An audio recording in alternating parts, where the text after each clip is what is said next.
छोटे से गांव में एक डाकू जिसका नाम डाकू भाई था, अपनी आतंक की छवि के लिए प्रसिद्ध था। डाकू भाई लंबे समय से जंगलों में छिपकर गांव वालों पर हमला करता और उनका सामान लूटता। उसकी आंखों में क्रोध और दिल में कठोरता थी, जिसने उसे क्रूर बना दिया था।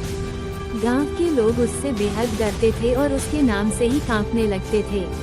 हर दिन वह गांव में आता, लोगों को धमकाता और उनके मेहनत से कमाए हुए धन को लूटकर चला जाता।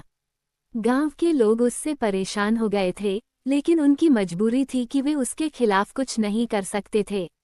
गांव के मुखिया और अन्य बुजुर्गों ने कई बार डाकू भाई को इस माला में ऐसी शक्ति है कि इससे कोई भी इंसान अपने गलत कामों से तबाह कर सकता है। साधु बाबा ने डाकू भाई से मिलने का निश्चय किया।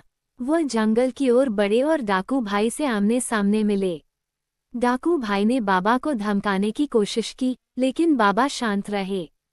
बाबा ने मुस्कराते हुए कहा, तुम्हारे अंदर भी अच्छाई है डाकू भाई, बस उसे पहचानने की जरूरत है। डाकू भाई ने पहले बाबा की बातों को नजरअंदाज किया, लेकिन बाबा की शांति और धैर्य ने उसके दिल को छू लिया। बाबा ने उसे माला दी और कहा, इस माला को रोज एक बार जपना, ये तुम्हारे दिल की कठोरता को पिघला देगी। डाकू भाई ने पहले तो मजाक में माला को लिया, लेकिन धीरे धीरे उसने माला का जप करना शुरू कर दिया। कुछ हफ्तों के बाद माला का प्रभाव डाकू भाई पर दिखने लगा।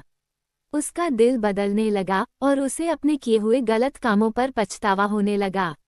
एक दिन वह गांव वालों के पास आया और उनके सामने अपने अपराधों के लिए माफी मांगी।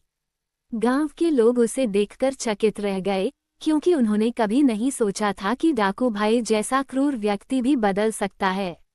डाकू भाई ने अपने सारे चोरी किए हुए सामान को गांव वालों को वापस कर दिया और साधु बाबा के साथ जीवन में भलाई के मार्ग पर चल पड़ा। उसने अपने बुरे कामों को छोड़ दिया और लोगों की मदद करने में अपना जीवन समर्पित कर दिया। गांव वाले भी अब उसे सम्मान की नज़र से देखने लगे।